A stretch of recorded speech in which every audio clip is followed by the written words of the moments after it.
First time react అయ్యారు. కవిత గురించి మాట్లాడాల్సిన అవసరం లేదంటున్నారు. ఇప్పటికే పార్టీ నిర్ణయం తీసుకుందని పార్టీలో ఎవరైనా ఒకటే అంటూ కేటీఆర్ అంటున్నారు. కేసీఆర్ నిర్ణయాన్ని గౌరవిస్తామంటున్నారు. పార్టీకి వ్యతిరేకంగా ఎవరు మాట్లాడినా ఉపేక్షించేది లేదు అంటున్నారు. అందరూ చాలా ఉత్కంఠగా ఎదురు చూశారు. కేటీఆర్ ఏం మాట్లాడతారు, కేసీఆర్ ఏం మాట్లాడతారు. పార్టీ అధిష్టానం కవితని సస్పెండ్ చేసిన తర్వాత ఇంతవరకు డైరెక్ట్గా రెస్పాండ్ అవ్వలేదు. ఈ నేపథ్యంలో అటు హరీష్ కూడా చాలా నెమ్మదిగా రెస్పాండ్ అయ్యారు. వాళ్ళ విజ్ఞతకే వదిలేస్తున్నాను చేసినటువంటి వ్యాఖ్యల మీద అన్నారు. కేటీఆర్ ఏమో పార్టీ ఆల్రెడీ యాక్షన్ తీసుకుంది కదా, మా లైన్ ఇదే అని చెప్తున్నారు. కేసీఆర్ ఇంతవరకు దీని గురించి రియాక్ట్ అవ్వలేదు. సో ఈ నేపథ్యంలో అసలు కవిత గురించి అధిష్టానం ఏమి ఆలోచిస్తుంది అన్నప్పుడు పార్టీ ఏదైతే యాక్షన్ తీసుకుందో అదే అల్టిమేట్ అని చెప్తున్నటువంటి తీరు మనకు కనిపిస్తోంది. సో సింపుల్గా చెప్పాలంటే ముళ్ళుని ముళ్ళుతోనే తీయాలి అనే సామెత ఇప్పుడు బీఆర్ఎస్ ఫాలో అవుతున్నట్లుగా మనకు కనిపిస్తోంది. కవిత ఎలాగైతే బీఆర్ఎస్ గురించి మాట్లాడాల్సిందంతా మాట్లాడి నా అన్న కేటీఆర్కి చెప్తున్నాను, రామన్నకి చెప్తున్నాను, నా తండ్రికి చెప్తున్నాను అని ఎలాగైతే చెప్పారో, అంటే వ్యాఖ్యలు చేసింది బీఆర్ఎస్లోని ముఖ్య నాయకుల గురించి, వ్యాఖ్యలు చేసింది బీఆర్ఎస్లోని ముఖ్య నాయకులు చాలా దోపిడీలు చేశారని, చాలా రకాలుగా దోచుకున్నారని. ఈ నేపథ్యంలో చేయాల్సిన నష్టం అంతా పార్టీకి చేసి చివరికి నా అన్న నా తండ్రి అని ఎలాగైతే కవిత మాట్లాడారో అదే స్ట్రాటజీని ఇప్పుడు బీఆర్ఎస్ అధిష్టానం కూడా ఫాలో అవుతోంది. బీఆర్ఎస్ అధిష్టానం కూడా కవిత వ్యాఖ్యలను డైరెక్ట్గా ఎక్కడ మాట్లాడడం లేదు, కవిత గురించి మాట్లాడడం లేదు. ఎందుకు మాట్లాడితే అదొక చర్చ అవుతుంది కాబట్టి. కానీ పార్టీ రియాక్ట్ అయింది కదా, పార్టీ చర్యలు తీసుకుంది కదా, అంటే ఎలాగైతే కవిత నేను మంచి చేస్తున్నాను, మంచి చెప్తున్నాను అంటూనే విమర్శిస్తున్నారో, అలాగే బీఆర్ఎస్ అధిష్టానం కూడా కేటీఆర్ కానీ, కేసీఆర్ కానీ, హరీష్ రావు కానీ కవిత గురించి మేము మాట్లాడడం అంటూనే మాట్లాడుతున్నటువంటి పరిస్థితి కనిపిస్తోంది. ఒకసారి అసలు కేటీఆర్ ఏం మాట్లాడారో చూద్దాం. Party, whatever had to be discussed has been discussed in the party. Action has been taken. Once action has been taken, there is nothing further that I can add or comment. Because whatever had to be discussed, whatever had to be discussed internally on party forums, we have done that. And we have acted. And therefore, after the action has been taken, there is nothing further for me to comment or elaborate on. Whatever had to be discussed has been discussed in the party. Action has been taken.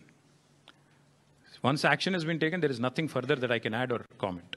Because whatever had to be discussed, whatever had to be discussed internally on party forums, we have done that. And we have acted. And therefore, after the action has been taken, there is nothing further for me to comment or elaborate. So మాటలు లేవు, మాట్లాడుకోవటాలు లేవు, చేయాల్సిందంతా party చేసేసింది, ఇంకా discuss చేసుకోవడానికి ఏముంది అని కేటీఆర్ అడుగుతున్నారు. And ఇక్కడ మరొక కీలకమైనటువంటి స్ట్రాటజీ కూడా మనం చూడొచ్చు. కవిత ఎలాగైతే చేశారో బీఆర్ఎస్ కూడా అలాగే ముళ్ళుని ముళ్ళుతోనే తీయాలన్న చందంగా వ్యవహరిస్తున్నటువంటి తీరు మనకు క్లియర్గా కనిపిస్తుంది. అలాగే కవిత విషయం గురించి అంటే ఫ్యామిలీ మ్యాటర్స్ను బయటికి రాకుండా చూసుకునే విషయంలో కూడా కేటీఆర్ కానీ కేసీఆర్ కానీ జాగ్రత్త పడుతున్నారనేది క్లియర్గా అర్థమవుతుంది. ఎప్పుడైతే పార్టీ అధిష్టానం కవితని కూడా అటాక్ చేయడం మొదలు పెడతారో అప్పుడు కుటుంబ వ్యవహారాలు కూడా బయటకు వచ్చే అవకాశం ఉంటుంది. అసలు ఏం జరిగింది, సమస్య ఎక్కడొచ్చింది అనేది కూడా మొదలుపెట్టి అన్నీ బయటకు మాట్లాడాల్సిన పరిస్థితిలో కవిత కూడా రావచ్చు. కవిత ఇప్పటి వరకు కుటుంబ వ్యవహారాలు ఎక్కడా మాట్లాడలేదు, కేవలం పార్టీకి సంబంధించే మాట్లాడారు. కానీ అసలు సమస్య మొదలైందే కుటుంబ వ్యవహారాల దగ్గర అనేటువంటి అభిప్రాయాలు రాజకీయ వర్గాల్లో ఉన్నాయి. రాజకీయ వర్గాల్లో ఇటు బీఆర్ఎస్లో కానీ కవితకు కానీ చాలా క్లోజ్ సర్కిల్స్లో ఉన్న వాళ్ళు కూడా చెప్తుంది ఇదే. కానీ కవిత ఎక్కడా ఆ విషయాలు మాట్లాడలేదు. ఇప్పుడు ఎప్పుడైతే కేటీఆర్ కానీ లేదంటే బీఆర్ఎస్ అధిష్టానంలో ఉన్నటువంటి కీలక నాయకులు వచ్చి కవితని అటాక్ చేయడం మొదలు పెడతారో అప్పుడు ఆటోమేటిక్గా కుటుంబ విషయాలు బయటకు రావాల్సి వస్తుంది. అలాగే ఇంటర్నల్గా చాలా విషయాల గురించి బయటకు చర్చించాల్సిన పరిస్థితి వస్తుంది. సో అలాంటి పరిస్థితి లేకుండా బీఆర్ఎస్ కూడా చాలా జాగ్రత్తగా ఆచితూచి వ్యవహరిస్తోంది. ఇప్పటి వరకు ఇన్ని వ్యాఖ్యలు చేసినప్పటికీ కవిత గురించి ఎక్కడా కూడా బీఆర్ఎస్ ముఖ్య నాయకులు ఎక్కడా నోరు జారింది లేదు. ఎక్కడ కనీసం కవిత చేసినటువంటి వ్యాఖ్యలకి సమర్థించుకునే పద్ధతి కానీ సమర్థించుకోను లేదు, ఎక్స్ప్లెనేషన్ ఇవ్వలేదు, తిరిగి దాడి కూడా చేయలేదు. అంటే ఒక రకమైనటువంటి స్ట్రాటజీని ఇక్కడ ఫాలో అవుతున్నారనేది మాత్రం క్లియర్గా అర్థమవుతుంది. అటాక్ చేస్తే నష్టం జరుగుతుందనేది ఇంకా వాళ్ళు క్లియర్గా అర్థమైంది. అలాగే కవిత కూడా చాలా స్ట్రాటజిక్గానే మూవ్ అవుతున్నారు. నా పార్టీ అంటూనే, నా అన్న అంటూనే, నా తండ్రి అంటూనే పార్టీలో ఉన్నటువంటి పార్టీలోని చాలా కీలకమైనటువంటి అంశాల గురించి, ముఖ్యమైన నాయకుల గురించి, అవినీతి గురించి, పెద్ద నాయకుల అవినీతి గురించి మాట్లాడారు. సో ఎవరి స్ట్రాటజీలో వాళ్ళు చాలా స్ట్రాంగ్గా మూవ్ అవుతున్నారు. మరి ఎప్పుడు ఈ ఐస్ బ్రేక్ అవుతుంది అనేది మాత్రం ఎవరికి తెలియడం లేదు. అంటే ఒక రకమైనటువంటి రాజకీయ ప్రత్యర్థులుగా మారిపోయిన పరిస్థితుల్లో ఎప్పుడు పూర్తి స్థాయిలో ఇక యుద్ధం మొదలవుతుంది ఇరు పక్షాల మధ్య అనేది మాత్రం తెలియడం లేదు. కానీ జాగ్రత్త పడుతున్నారు. ఎందుకు అంటే ఇంకా నష్టం జరగకుండా ఉండేందుకు. కవిత నష్టపరచాలనుకుంటే బీఆర్ఎస్ కూడా నష్టపోయే అవకాశం ఉంటుంది అన్నటువంటి ఆలోచనలో కవిత కూడా కుటుంబ విషయాలు మాట్లాడడం లేదు. అసలు సమస్య అక్కడే వచ్చిందని చాలామంది అంటున్నారు. సో మధుతో మాట్లాడదాం ఒకసారి. మధు, ముళ్ళుని ముళ్ళుతోనే తీయాలన్నట్లుగా కవితను డైరెక్ట్గా విమర్శించకపోయినప్పటికీ కూడా పార్టీ తీసుకున్న యాక్షనే మ్యాండేట్ అని చెప్పడం ద్వారా కవిత స్ట్రాటజీనే ఫాలో అవుతున్నారు కదా. కవిత ఎలాగైతే నా పార్టీ, నా తండ్రి, నా అన్న అంటూనే పార్టీలోని కొన్ని కీలకమైన విషయాలను ఎలా బయట పెట్టారో పార్టీ తీసుకున్న యాక్షనే అల్టిమేట్ అని చెప్తూ కేటీఆర్ కూడా అదే పని చేస్తున్నారు ఒక రకంగా. సో ఎవరి స్ట్రాటజీ వాళ్ళకి క్లియర్గా కనిపిస్తోంది. సో మున్ముందు ఈ మధ్యలో ఐస్ ఎప్పుడు బ్రేక్ అవబోతోంది, మున్ముందు పరిణామాలు ఎలా ఉండే అవకాశం ఉందంటారు? అండ్ కేటీఆర్ చేసినటువంటి వ్యాఖ్యలకు సంబంధించి ఇంకా డీటెయిల్స్ ఎలా ఉన్నాయి?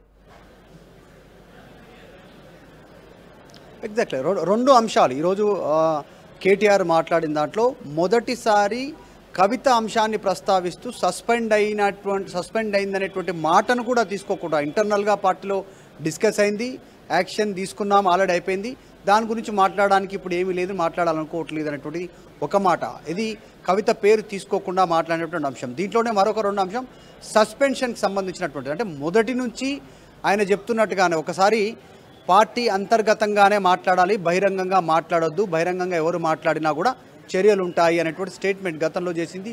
అంతకుముందు ఒకసారి కేసీఆర్ చేసినటువంటి వ్యాఖ్య ఈరోజు రిఫ్లెక్ట్ అయింది. అంటే మాట్లాడకపోయినా, కవిత పేరు తీసుకోకపోయినా, సస్పెండ్ చేశాము, ఆమె మాట్లాడింది తప్పు అని ఓపెన్గా చెప్పకపోయినా ఆమె తప్పు చేసింది కాబట్టి పార్టీ ఇంటర్నల్గా డిస్కషన్ అయింది, తర్వాత ఆమెను పార్టీ నుంచి సస్పెండ్ చేశాము అనేటువంటిది కేటీఆర్ ఈరోజు క్లారిటీ ఇచ్చారు. సొంత చెల్లి పార్టీ ఎమ్మెల్సీ, సో ఆమెను పార్టీ నుంచి బయటికి పంపినటువంటి సిచ్యువేషన్. ఈ అంశం పైన ప్రస్తుతం చర్చ కొనసాగుతుంది. కేటీఆర్ వర్కింగ్ ప్రెసిడెంట్ స్థాయిలో కేటీఆర్ రెస్పాండ్ అయిన తర్వాత దీనికి ఇంకొకరు మాట్లాడడానికి అవకాశమే లేదన్నట్టుగా ఒక మెసేజ్ ఇచ్చారు కేటీఆర్. ఈరోజు అంశాల్లో పేరు సస్పెన్షన్ తీసుకోకుండా పార్టీ చర్య తీసుకుంది, ఇంటర్నల్గా చర్చ జరిగింది, దాని గురించి ఇప్పుడు మాట్లాడడానికి ఏం లేదు. ఇది ఒక అంశం. అయితే రెండవది మిగతా వాళ్ళెవరూ మాట్లాడడానికి అవకాశం లేకుండా కేటీఆర్ ఈరోజు మళ్ళీ రెస్పాండ్ అయ్యారు. అంటే కేటీఆరే కవిత పేరు తీసుకోలేదు, సస్పెండ్ అయిందని మాట్లాడలేదు. సో బీఆర్ఎస్ నెక్స్ట్ లీడర్షిప్కి అందరికి కూడా కవిత గురించి మాట్లాడొద్దు అనేటువంటి ఒక క్లియర్ మెసేజ్ ఇచ్చినట్టుగా చాలా స్పష్టంగా కనిపిస్తోంది. హరీష్ రావు లండన్ నుంచి వచ్చినాక మామ కేసీఆర్తో పార్టీ ప్రెసిడెంట్తో భేటీ అయిన తర్వాత బయటకు వస్తారు, ఖచ్చితంగా వివరణిస్తారు, ఖచ్చితంగా ఆయన కవిత చేసినటువంటి ఆరోపణలపైన ఖచ్చితంగా రియాక్ట్ అవుతారు అనేటువంటి చర్చ కొనసాగింది. కానీ ఎక్కడ కూడా కేటీఆర్ నోరు మెదపలేదు, ఎక్కడ హరీష్ రావు నోరు మెదపలేదు, ఎక్కడ కవిత పేరు తీసుకోలేదు. వారి విఘ్నతకే వదిలేస్తున్నారని మొన్న హరీష్ రావు అంటే ఈరోజు పార్టీలో ఇంటర్నల్గా డిస్కషన్ అయిపోయింది, పార్టీ ప్రెసిడెంటే చర్య తీసుకున్నాడు అనేటువంటిది. సో మొదటిసారి కవిత పైన రెస్పాండ్ అయినా పేరు తీసుకోవడానికి ఇష్టపడలేదు కేటీఆర్. దాంతోపాటు క్యాడర్కి ఒక మెసేజ్ ఇచ్చారు. ఇది పక్కన పెడితే రెండవ అంశం, కవిత నుంచి అక్కడి నుంచి ఎదురవుతున్నటువంటి దాడి. ఆల్రెడీ హరీష్ రావు, సంతోష్ రావు పేరు చాలా స్పష్టంగా ఆమె ఆరోపణలు చేస్తూ అటాక్ చేస్తూ పోతుంటే ఇంకా కొద్ది మంది ఎవరైతే ఉన్నారో వారందరి అంశాలను సోషల్ మీడియాలో ఆమె ఎక్స్పోజ్ చేస్తున్నారు. కవితక్క అప్డేట్స్ అనేటువంటి సోషల్ మీడియా ఖాతాల్లో వారి పేర్లు తీసుకోకుండా, ఎగ్జాంపుల్ పూర్తి పేర్లు తీసుకోకుండా, కల్వకుంట్ల విద్యాసాగర్ రావు ఉంటే విద్య అనేటువంటి పేరు ఒక్కటి తీసుకుంటున్నటువంటి పరిస్థితి. మా ఇంటి పేరు మాత్రమే ఉంది, ఆయనకు మిగతా మాకేం సంబంధం లేదు. కల్వకుంట్ల విద్యాసాగర్ రావు కోరుట్లకు సంబంధించినటువంటి మాజీ ఎమ్మెల్యే, కాంగ్రెస్ దగ్గర కొంత డబ్బులు తీసుకొని కేసీఆర్ని ఓడించే ప్రయత్నం చేశారు. గతంలో 8 కోట్లు తీసుకున్నటువంటి ఆరోపణను ఆయన పేరు ప్రస్తావించకుండా విద్య ఆయన ఫోటో పెట్టి బ్లాక్ చేసి ఈ రకంగా చేయడం. ఆమె అటాక్ మాత్రం ఆపట్లేదు, కానీ ఇక్కడ నుంచి ఆమె గురించి పెద్దగా మాట్లాడొద్దు అనేటువంటి ఇండికేషన్ ఈరోజు కేటీఆర్ ప్రెస్ మీట్లో ఇచ్చినట్టుగా కనిపించింది నందు. సో ఒక రకంగా చెప్పాలంటే బీఆర్ఎస్లో ఈ అంతర్గతమైనటువంటి ఇబ్బందులు ఇంకా కొన్ని రోజులు ఎదుర్కొనే అవకాశం ఉంది. బీఆర్ఎస్ నాయకులు, క్యాడర్ కానీ, పార్టీ కానీ. కవిత మాత్రం అక్కడ ఆగనంటున్నారు. ఎట్టి పరిస్థితుల్లో దొంగలు, కోవట్టులు, పార్టీకి నష్టం చేసిన వాళ్ళు ఎవరు ఉంటారో వాళ్ళందరినీ ఎక్స్పోజ్ చేసే తీరుతామంటున్నారు. మొన్నటి వరకు ఏమో ప్రెస్ కాన్ఫరెన్స్ వేదిక కొద్దిమందిని డైరెక్ట్ పేరుతో అటాక్ చేస్తారు, మిగతా వాళ్ళంతా కూడా సోషల్ మీడియా పేరిట అటాక్ చేస్తున్నటువంటి పరిస్థితి. బీఆర్ఎస్ సోషల్ మీడియాని ఎట్లా నమ్ముకుందో ఇప్పుడు కవిత కూడా తెలంగాణ జాగృతి పేరిట సోషల్ మీడియా ద్వారానే యాక్టివ్ అవ్వాలనేటువంటి ప్లాన్ చేస్తూ ఉంది. దానికి మరి ఇంతవరకు అయితే ఆన్సర్ అయితే లేదు బీఆర్ఎస్ నుంచి. కానీ మొత్తానికి కేటీఆర్ మొదటిసారి చెల్లె ఎమ్మెల్సీ కవిత పైన రెస్పాండ్ అయ్యారు ఈరోజు. రైట్ మధు, ఇప్పుడు నెక్స్ట్ మూవ్ ఎలా ఉండబోతుంది? నెక్స్ట్ ఎవరి మూవ్ ఎలా ఉండే అవకాశం ఉంది? అంటే ఎవరు కూడా ఈ ఐస్ను బ్రేక్ చేయట్లేదు. ఇప్పుడు మనం మాట్లాడుకున్నట్లుగా ఎవరికి వాళ్ళు చాలా స్ట్రాటజిక్గా మూవ్ అవుతున్నారు. ఎవరి మీద ఎవరు డైరెక్ట్ అటాక్ కావడం లేదు, కానీ అటాక్ చేసుకునే ప్రయత్నం అయితే అంటే వాళ్ళ స్ట్రాటజీ వాళ్ళు ఫాలో అవుతున్నటువంటి పరిస్థితి అయితే కనిపిస్తుంది కదా. సో ఇప్పుడు కవితకి ఖచ్చితంగా మున్ముందు కూడా మాట్లాడాల్సిన పరిస్థితి అయితే ఉంది. అంటే రాజకీయంగా తన ఇంపార్టెన్స్ నిలబెట్టుకోవాలంటే ఖచ్చితంగా బీఆర్ఎస్ నుంచి ఎందుకు బయటకు రావాల్సి వచ్చింది అనేది కానీ, లేదంటే బీఆర్ఎస్ మీద నాయకుల మీద ఖచ్చితంగా విమర్శలు చేయాల్సిన పరిస్థితి అయితే ఉంటుంది. అలాగని ఎన్ని రోజుల పాటు బీఆర్ఎస్ నాయకులు ఇలా సైలెంట్గా ఉంటారు? సస్పెండ్ చేయడం వరకు చేయగలిగారు పార్టీలో మెంబర్ కాబట్టి. ఇంతకు మించి చేయాలంటే ఖచ్చితంగా వాళ్ళు కూడా విమర్శలు చేయాల్సిన పరిస్థితి అయితే ఉంటుంది కదా. సో అతి త్వరలోనే ఈ ఐస్ బ్రేక్ అయ్యే అవకాశం కనిపిస్తుందా? అండ్ సో ఎలా ఉండబోతున్నాయి అంటారు నియర్ ఫ్యూచర్లో? ఎగ్జాక్ట్లీ, అంటే యాక్చువల్గా కవితను సస్పెండ్ చేస్తూ కేసీఆర్ ఎప్పుడైతే నిర్ణయం తీసుకున్నారో ఆ రోజు జరిగిన పరిణామాలపైన కూడా కేసీఆర్ ఆరా తీసినట్టుగా తెలుస్తోంది. కేవలం కవితను పార్టీ వ్యతిరేక కార్యకలాపాలు చేస్తున్నందుకు, పార్టీకి వ్యతిరేకంగా మాట్లాడుతున్నందుకు సస్పెండ్ చేస్తున్నాం అనేటువంటి దాంట్లో మెన్షన్ చేశారు. సస్పెన్షన్ ఇమ్మీడియట్లీగా ఎఫెక్ట్ ఉంటుందనేటువంటి స్టేట్మెంట్ చేశారు దాంట్లో. కానీ తర్వాత క్షేత్రస్థాయిలో జరిగినటువంటి పరిణామాలు, ముఖ్యంగా సూర్యాపేటకు సంబంధించినటువంటి జిల్లాలో నియోజకవర్గంలో కోరుట్ల, సిద్దిపేట, కరీంనగర్ ఇంకా కొన్ని నియోజకవర్గాల్లో కవిత దిష్టిబొమ్మలు దహనం చేశారు, ఫ్లెక్సీలు దహనం చేశారు, చించివేశారు. ఆమె ఫోటోలు పార్టీ ఆఫీస్ నుండి తీసుకొచ్చి బయట తగలబెట్టారు, కింద పడేసి పగలగొట్టారు. సో ఇవన్నిటిపైన పార్టీ సీరియస్గా ఉంది. చాలా స్పష్టంగా పార్టీ ఆ రోజే చెప్పింది, ఆమెను సస్పెండ్ చేస్తూ ఉన్నాం, అంతవరకే, వ్యక్తిగతంగా ఎవరు టార్గెట్ చేసి మాట్లాడొద్దు అనేటువంటిది కేసీఆర్ ఉన్నత నాయకులకు, కీలక నాయకులకు చెప్పినట్టుగా తెలుస్తోంది. చెప్పినా కూడా కేవలం కవిత టార్గెట్గా చేస్తూ హరీష్ రావు జిందాబాద్, జగదీశ్వర్ రెడ్డి జిందాబాద్, సంతోష్ అన్న జిందాబాద్ అనేటువంటి స్టేట్మెంట్ల వెనకాల ఉన్నది ఎవరు చేయించారు అనేటువంటిది కూడా పార్టీ ఆరాధిస్తోంది. సో నిజంగా జరుగుతున్నటువంటి పరిణామాలపైన ఆరాధిస్తూ ఉన్నారు. ఫర్దర్ స్టెప్ ఇంకా కవిత పైన దాడి పెరిగితే మాత్రం ఇంకా పెద్ద అటాక్స్, పర్సనల్గా వ్యక్తిగతంగా దాడి చేస్తామనేటువంటి స్టేట్మెంట్ జాగృతి నాయకులు చేస్తూ ఉన్నారు. కొద్దిసేపటి క్రితం బి ప్రకాష్ ఖచ్చితంగా మీరు అన్నట్లుగా అధిష్టానం ఏమో కవిత గురించి మాట్లాడే స్కోప్ ఇవ్వట్లేదు, అంటే కవిత గురించి మాట్లాడొద్దు అని చెప్పేసి చెప్తున్నట్లుగా కనిపిస్తుంది. మరోవైపు కవితనేమో నాయకులను ఉద్దేశించి డైరెక్ట్గా వ్యాఖ్యలు చేస్తున్న తరుణంలో ఇప్పుడు వాళ్ళు సైలెంట్గా ఉండాల్సిన పరిస్థితి. అంటే వాళ్ళ మీద అటాక్ జరుగుతుంది అపోజిట్లో ఉన్న పర్సన్ నుంచి, కానీ అధిష్టానం ఏమో మీరు సైలెంట్గా ఉండండి అని చెప్తుంటే మధ్యలో వీళ్ళ పేరు పాడైపోయే అవకాశం ఉంటుంది కదా. ఇప్పుడు ఫర్ ఎగ్జాంపుల్ హరీష్ రావు ఉన్నారు, హరీష్ రావు గురించి అంత పెద్ద వ్యాఖ్యలు చేసిన తర్వాత మాట్లాడకుండా సైలెంట్గా ఉంటేనేమో కొంతమంది అదే నమ్మే అవకాశం ఉంటుంది, అలాగే ప్రశ్నించే అవకాశం ఉంటుంది. అలాగని మాట్లాడాలంటేనే అధిష్టానం ఒప్పుకోని పరిస్థితి. హరీష్ రావు అయినా సరే, జగదీష్ రెడ్డి అయినా సరే, సంతోష్ అయినా సరే, ఇలా చాలామంది గురించి మాట్లాడారు కదా. సో ఈ నేపథ్యంలో వాళ్ళు కొంత కార్యకర్తలను ఏమన్నా మూవ్ చేస్తున్నారంటారా ఇక సైలెంట్గా ఉండలేక? ఎగ్జాక్ట్లీ పార్టీ అదే భావిస్తూ ఉంది. ఎందుకంటే మిగతా నియోజకవర్గాలు, అన్ని 119 నియోజకవర్గాల్లో ఈ యాక్టివిటీ జరగలేదు. కేవలం సెలెక్టెడ్ నియోజకవర్గాల్లో జరగడంతో అక్కడ వాళ్ళ వ్యక్తిగతంగా వాళ్ళు ప్రోద్బలంతో జరిగిందనేటువంటిది పార్టీ అంతర్గతంగా ఇన్ఫర్మేషన్ తీసుకున్నట్టుగా తెలుస్తుంది. ఇదంతా పక్కన పెడితే ప్రస్తుతం కవిత వర్గీయులు అంటే జాగృతికి సంబంధించిన టీం ఆగ్రహంగా ఉన్నారు. మొన్న మాజీ జాగృతి టీం సభ్యులు ప్రెస్ కాన్ఫరెన్స్ నిర్వహించి కొన్ని స్టేట్మెంట్ చేయడం, తర్వాత దానికి కౌంటర్గా జాగృతి సభ్యులు స్టేట్మెంట్ చేయడం. ఈరోజు బీఆర్ఎస్కు, హరీష్ రావుకు మద్దతుగా మాట్లాడుతున్నటువంటి వి ప్రకాష్ని భౌతిక దాడులకు గురి చేస్తాం, ఆయన పైన అటాక్ చేస్తామంటూ కొద్దిసేపటి క్రితం జాగృతికి సంబంధించిన నాయకులు కొద్దిసేపటి క్రితమే మాట్లాడారు. సో ఇవన్నీ పరిణామాలు చూస్తూ ఉంటే కవిత జోలికి వెళ్తే ఊరుకోము, కవిత దగ్గరికి వస్తే అటాక్ చేస్తాము అనేటువంటి చాలా స్పష్టంగా మెసేజ్ ఇచ్చే ప్రయత్నం చేస్తూ ఉన్నారు జాగృతి. ఇదంతా పక్కన పెడితే ఇటు బీఆర్ఎస్ నుంచి మాత్రం అటాకింగ్ లేదు. అన్న కేటీఆర్, బావా హరీష్ రావు, ఒకవైపు వర్కింగ్ ప్రెసిడెంట్, ఒకవైపు మాజీ మంత్రి ఎమ్మెల్యే సిద్దిపేట, ఆయన కూడా ఆమె విఘ్నతకే వదిలేస్తున్నారు అనేటువంటి సింగిల్ కామెంట్ చేశారు. కేసీఆర్ ఇంతవరకు రెస్పాండ్ అవ్వలేదు, సంతోష్ రావు ఇంతవరకు రియాక్ట్ కాలేదు. ఈ వస్తున్నటువంటి ఆరోపణలకు సంబంధించి పోచంపల్లి శ్రీనివాసరెడ్డి ఆయన రియాక్ట్ కాలేదు. సో వీళ్ళందరూ ఎవరు రియాక్ట్ అవ్వట్లేదు, కేవలం కార్యకర్తల ద్వారా వాళ్ళు చేపిస్తున్నారు ఇవన్నీ అనేటువంటిది పార్టీ భావిస్తూ ఉంది. ప్రస్తుతానికి మాత్రం కేటీఆర్ ఒక మెసేజ్ ఇచ్చే ప్రయత్నం చేశారు. అయిపోయింది, ముగిసింది అంశం, చర్య తీసుకున్నాం, సస్పెండ్ చేశాం, దాని గురించి మాట్లాడాల్సిన అవసరం లేదనేటువంటిది కేటీఆర్ చెప్పడంతో చర్చ కొనసాగుతుంది. అఫ్కోర్స్ దీనిపైన కవిత రియాక్ట్ అయ్యే అవకాశం ఉంది, ట్వీట్ రూపంలోనో లేదంటే రేపటి నుండి ఎప్పుడైనా ప్రెస్ మీట్ రూపంలోనో కవిత రియాక్ట్ అయ్యే అవకాశం ఉండొచ్చు. Right thank you Madhu, thanks for the details. మొత్తం మీద క్లియర్గా స్ట్రాటజీ మనకు అర్థమవుతుంది. కవిత డైరెక్ట్గా కేసీఆర్ని, కేటీఆర్ని అనకుండా నా తండ్రి, నా అన్న అంటూనే పార్టీలో ఉన్నటువంటి ముఖ్య నాయకులను అనడం ద్వారా పార్టీ మీద కొన్ని బాణాలు సంధించారు, మనకు క్లియర్గా అర్థమవుతుంది. మరోవైపు కేటీఆర్ కానీ కేసీఆర్ కానీ హరీష్ రావు కానీ డైరెక్ట్గా కవిత మీద రియాక్ట్ అవ్వకుండా పార్టీ చర్యలు తీసుకుంది కదా అని చెప్పేసి ఇటువైపు నుంచి కూడా రియాక్షన్ కనిపించింది, కానీ డైరెక్ట్గా మాటల్లో కనిపించడం లేదు, సో చేతల్లో కనిపిస్తుంది. సో ఇక్కడ క్లియర్గా ఎవరి స్ట్రాటజీ వాళ్ళు ఫాలో అవుతున్నటువంటి పరిస్థితి కనిపిస్తుంది. అలాగని పూర్తిగా క్యాడర్ ఆగిందా అంటే లేదు. జాగృతికి సంబంధించినటువంటి కొంతమంది చిన్న స్థాయి నాయకులు బీఆర్ఎస్ మీద చాలా గట్టిగానే మాట్లాడుతున్నారు. అలాగే బీఆర్ఎస్లో ఉన్నటువంటి కొంతమంది కార్యకర్తలు కానీ చిన్న స్థాయి నాయకులు కానీ జాగృతి గురించి కానీ కవిత గురించి మాట్లాడుతున్నారు. సో ఇది కార్యకర్తల మధ్యలో ఉన్నటువంటి ఫైట్ ఒక ఇదిగానే రప్చర్గానే చూపించే ప్రయత్నం. అంటే మేము డీసెంట్గానే ఉన్నామని పైన ఉన్నటువంటి నాయకులు చెప్తున్నప్పటికీ కూడా వాళ్ళ కన్సర్న్లోనే కింద కూడా ఇదంతా జరుగుతోంది అనేది మాత్రం క్లియర్గా అర్థమవుతుంది. సో ఎవరు పూర్తిగా బయటపడే ప్రయత్నం అయితే చేయడం లేదు. పూర్తిగా బయట పడాల్సిన విషయం ఏంటి అంటే ఇక్కడ ఖచ్చితంగా కుటుంబంలో కలహాలు మొదలైన తర్వాతనే, కుటుంబంలో ఇంటర్నల్గా డిస్ప్యూట్స్ తర్వాతనే ఇలా రాజకీయంగా గ్యాప్ లాగా అది మారిపోయింది అనేది రాజకీయ వర్గాల్లో ఉన్నటువంటి చాలా పెద్ద చర్చ. సో దాని గురించి ఇరుపక్షాల నుంచి ఎలాంటి మాటలు కనిపించడం లేదు. అలాగని ఇది ఇక్కడితో అయిపోయిందా? కవిత మాట్లాడారు, పార్టీ రియాక్ట్ అయింది, పార్టీ చర్యలు తీసుకుంది, ఇక్కడితో అయిపోయిందా కేటీఆర్ చెప్పినట్లుగా అంటే ఖచ్చితంగా అయ్యే పరిస్థితి అయితే కనిపించడం లేదు.